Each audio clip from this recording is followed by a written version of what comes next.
నారా లోకేష్ ఈ red book మీద ఎన్నికల ఫలితాల తర్వాత తాను మంత్రిగా ప్రమాణ స్వీకారం చేసిన తర్వాత ప్రతిపక్షం వైసీపీ ఎన్ని ఆరోపణలు చేస్తున్నా ఇప్పటివరకు రెడ్ బుక్ మీద స్పందించలేదు. కానీ రీసెంట్గా కామెంట్ చేశారు సార్. యువగణం పాదయాత్రలో రెడ్ బుక్ని చూపించాను, ఖచ్చితంగా ఈ ప్రభుత్వంలో లాస్ట్ జగన్ ప్రభుత్వంలో వంతపాడిన అంటే నాయకులు చేసిన అవినీతి అక్రమాలకు వంతపాడిన అధికారులు కానీ ఆ నాయకులకు కానీ ఖచ్చితంగా రివెంజ్ ఉంటుంది, కక్ష తీర్చుకుంటామని చెప్పి ఎన్నికల ప్రచారంలో ఆయన చెప్పారు. సో అలా చెప్పడం వల్లే ప్రజలు మాకు ఈ మ్యాండేట్ ఇచ్చారు, ప్రజలకు కూడా ఆయన మీద జగన్ మీద వైసీపీ నేతల మీద చాలా కక్ష ఇన్ ద సెన్స్ చాలా కసిగా ఉన్నారు, అందుకే ఈ మ్యాండేట్ ఇచ్చారని చెప్పి. సో రెడ్ బుక్ మ్యాండేట్ ఇచ్చారు, ఈ ఫలితం అని చెప్పేసి ఒకసారి లోకేష్ బయట నుంచి. రెడ్ బుక్ గురించి నేను చాలా క్లారిటీ ఇవ్వాలనుకుంటున్నాను ఈరోజు. నా ప్రతి స్పీచ్ చూడండి, ఎవరైతే చట్టాలు ఉల్లంఘించి కార్యకర్తల్ని ప్రజల్ని ఇబ్బంది పెట్టారో వాళ్ళని నేను వదిలిపెట్టాను అని స్పష్టంగా హామీ ఇచ్చాను. మళ్ళీ రిపీట్ చేస్తున్నాను, చట్టాలు ఉల్లంఘించిన ఓకే. జోగి రమేష్ గారు అబ్బాయి ఏం చేశాడో ప్రజలు తెలుసుకోవాలి. అగ్రిగోల్డ్ భూమి పత్రాలు తీసుకుని ఫేక్ పత్రాలు సృష్టించి అతని పేరుపై ట్రాన్స్ఫర్ చేసుకుని అమ్మేశాడు. అగ్రిగోల్డ్ బాధితులు చాలా మంది ఇప్పటికీ ఇబ్బంది పడుతున్నారు, వాళ్ళకి రావాల్సిన డబ్బులు ఇంకా చాలా ఉన్నాయి. అగ్రిగోల్డ్ భూముల పైన ఫేక్ పత్రాలు సృష్టించి అమ్మేశాడు, డబ్బులు సంపాదించాడు. అంటే యాక్షన్ తీసుకోకూడదా? తెలుగుదేశం, జనసేన, భారతీయ జనతా పార్టీ ప్రభుత్వం రేపు లిక్కర్లో కూడా యాక్షన్ తీసుకుంటాం, ఇసుక దండాల్లో కూడా యాక్షన్ తీసుకుంటాం. అంటే అడ్డగోలుగా ప్రజల భూమి దోచేసినా మేమేం పట్టించుకోకూడదా? నేను ఆనాడు హామీ ఇచ్చా, ఊరూరు మాట్లాడా ఎర్ర బుక్ గురించి. ప్రజలకి నేను హామీ ఇచ్చా, ఎవరైతే చట్టాన్ని ఉల్లంఘించారో వాళ్ళని నేను వదిలిపెట్టే ప్రసక్తే ఉండదు అని నేను ఊరూరు మాట్లాడాను స్వామి. ఎర్ర బుక్ పట్టుకుని తిరిగా చూపించా ప్రజలకి. అందుకే ప్రజలు మాకు అంత అద్భుతమైన మ్యాండేట్ ఇచ్చారు. దాని లోకేష్ చెప్పేది సో మ్యాండేట్ ఇచ్చారు. ఇప్పుడు ఆయన అది ఏమంటున్నాడు అంటే మీరు జాగ్రత్తగా వినండి. చట్టాలు ఉల్లంఘించిన వారిపైన చర్యలు తీసుకుంటామని హామీ ఇచ్చాను, చర్యలు తీసుకుంటామంటున్నారు. అదే నేరం కాదు కదా. చట్టాలు ఉల్లంఘించిన వారిపైన ఖచ్చితంగా చర్యలు తీసుకోవాలి. అది రెడ్ బుక్లో రాసుకోకు, లేదు ఎల్లో బుక్లో రాసుకోకు. అది పాలిటిక్స్లో సింబాలిజం, అది ఒక అట్రాక్షన్ కొరకు ప్రజల దృష్టిని ఆకర్షించడానికి. ఇప్పుడు మనం సాధారణ ఉపన్యాసం ఇచ్చామనుకోండి, చట్టాలు ఉల్లంఘించిన వారిని వదిలిపెట్టను అంటే అంత ఆసక్తి ఉండదు జనానికి.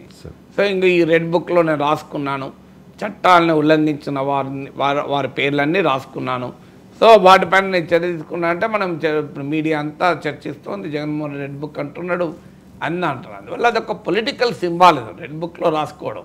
రెడ్ బుక్ ఆధారంగానే పోలీసులు కేసులు పెడతాయని చెప్పలేదు కదా లోకేష్. ఇగో నేను రెడ్ బుక్ ఇచ్చాను డీజీపీకి, ఇక ఆ డీజీపీ రెడ్ బుక్లో ఉన్న వాళ్ళందరినీ లోపలేస్తున్నాడు, వరుస పెట్టి కేసు అని అనలే కదా.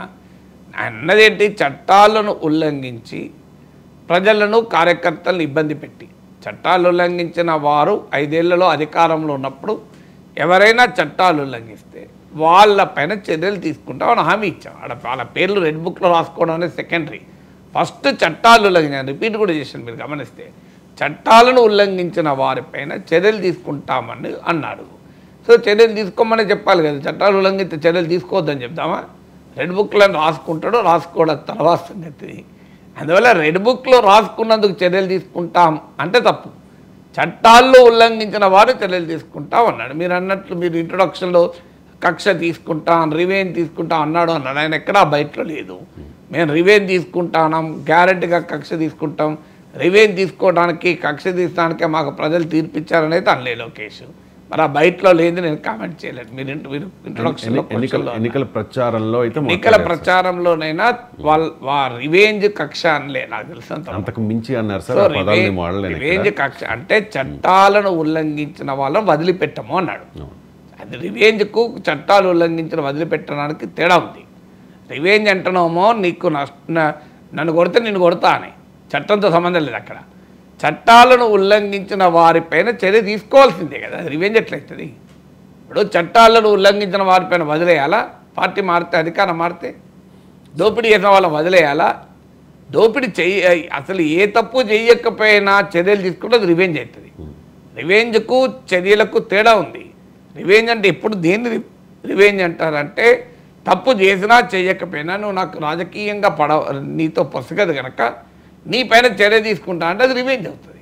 చట్టాన్ని ఉల్లంఘించిన వాళ్ళని చర్య తీసుకోవాల్సిందే కదా. ప్రభుత్వం మారుతాయా? ఇప్పుడు దేశంలో అనేక కేసులు ఉంటాయి ఒక ప్రభుత్వంలో, నెక్స్ట్ ప్రభుత్వం వచ్చేది ఈ కేసులన్నీ కొట్టేస్తారా? ఎక్కడైనా ఉంటాయి అక్కడ.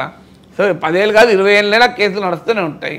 మరి కోర్టులో ఆ కేసులు ప్రభుత్వం మారిందని కోర్టులో కేసులు నడుస్తాయా? ఇప్పుడు హైకోర్టులో కేసులు ఉన్నాయి, గవర్నమెంట్ మారింది, హైకోర్టులో ఉన్న కేసులన్నీ తీసిపడేసిండ్రా? ఆ కేసులు నడుస్తలేవా? నాకు అర్థం కావాలి. జిల్లా కోర్టులో కేసులు అవన్నీ తీసేసిండ్రా? ఇప్పుడు అగ్రిగోల్డ్ కేసులో సిఐడి అటాచ్మెంట్లో ఉన్న భూముల్ని అప్పనంగా కాజేశారు అన్నది జోగురామేశ్వరి గారు కాబట్టి మనం ఆల్రెడీ మాట్లాడాము.